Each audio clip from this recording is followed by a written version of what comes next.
changed here at the South Boston Speedway in Virginia just a couple of laps ago as Randy LaJoie took the lead away from Dennis Setzer, who had led from laps number 13 through 31. So Randy LaJoie shows the way. Let's take a look at how the lead swapped around here, Patty.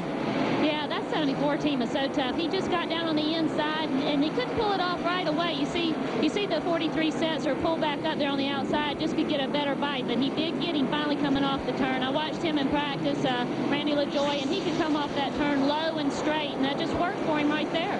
That's the voice of Patty Moise. I'm Eli Gold, Barry Dodson with us, and Glenn Jarrett as well. You see Shane Hall right there in the number 85, the pole sitter. He is backslid to 8th and may be losing it right there to Todd Bodine in the number 36 Stanley Tools machine. To the pits, Glenn Jarrett.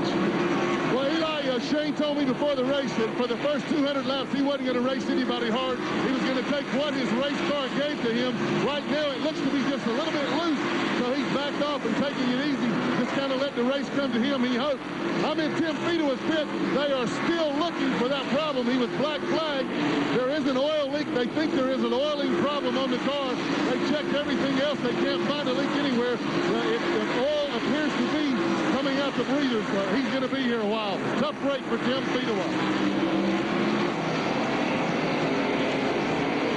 We watch now as the folks from MCI will bring you NASCAR timing and scoring across the top of the screen, so you'll know exactly how everybody is running in. You can keep a special eye on your particular favorite or two. Steve Park trying to outdive Mike McLaughlin in a turn number 3 and 4. McLaughlin in the 34 machine finished second here in the last 2 races at the South Boston Speedway last year and again back in 1995. But right now Park trying to make the move there for 11th spot. He is. He's probably seen some of the other, his spotters saw some of the other cars saying use the bottom while you got good tires, and he's trying to use that to his advantage. Steve Park still challenging. You've got the 37 just ahead. That's Mark Green.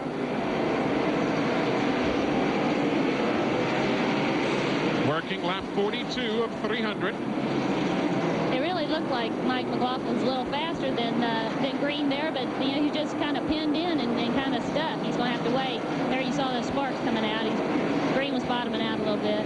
McLaughlin likes that car. It's the same one he drove to a 10th place finish here on TNN at Hickory earlier this year, and also drove to a 13th place finish on this same network in Nashville, Tennessee. So he's confident, and I dare say confidence has got to count for a whole ton. Especially when the car's working well. Oh, yeah. You know, Glenn was talking about Shane Hall backing off there, and that's smart. The only problem is on these short tracks, they're so small and things happen so fast, and the leaders are taking off like they are here with Randy LaJoie, and you can go a lap down here in a blink of an eye, so he'll have to really keep his eye on that. He's half lap down right now. Yeah.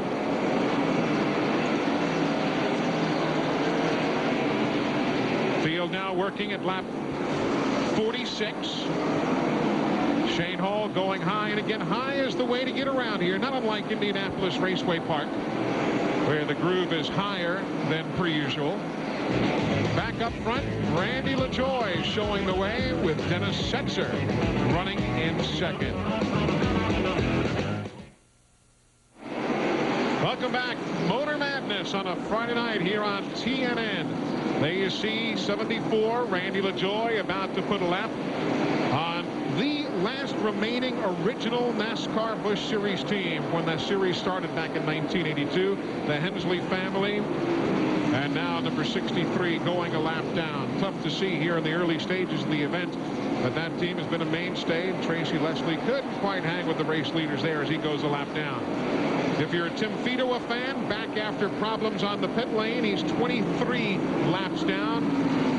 Looks as though they've gotten that oil leak squared away, though. The car looks clean now as he circles the racetrack. Boy, that sure makes for a long night, because basically after that you're having to get out of the way for the leaders, and it just you just don't get to run your race the way you want to. It's tough when you go a lap down early. There you see Hermie Sadler, Buckshot Jones there in line. Then right behind them, Kevin Grubb, popular here. And now problems in the middle of the back straightaway. We talked of one Grubb. That's Wayne Grubb right there. Does not bring out a caution, however. So we remain under green in what is a caution-free start to the Winston Motorsports 300. Let's take a look again at what happened there in the back straightaway. That's loop sign around. Don't know if there might have been a little help from behind. Tough to tell in close quarters. Of course, typical short track racing here. A lot of drivers will tell you that the way to save your brakes is to use the guy in front of you as a stopping device. You know, punching back. Yeah. You know, there was a number of these guys that would really have loved to have seen a caution just to try to help them with track position.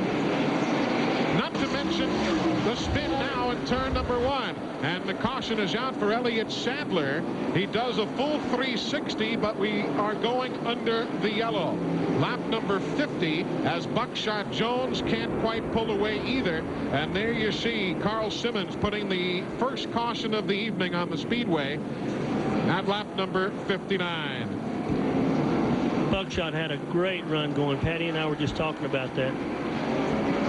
And there you see Virginia is for lovers. And also, after having run very, very well in the top 5, Kevin Grubb getting caught up in all of that. Let's take a look at it again and see if we can pinpoint exactly what happened. Right there, the 64 Trickle got into the back of the number 51 machine. That's Stacy Puryear, who is the one of the reigning favorites here from the Winston Racing Series. Take another look at it, and there's Buckshot going around. He was running 4th at the time. Yeah, great run. Well, that's going to happen on these short tracks. Now riding with Dick Trickle. Let's see the view. There's Puryear to his inside. Elliott Sadler ahead. And there you saw the contact. It looked like the 51 made the love tap. Sure did. Yeah. It's amazing the view you can get from the in-cars that you can't necessarily get from high above. So some work to be done on Kevin Grubb's machine right there. We're still early. Just 59 laps complete of 300.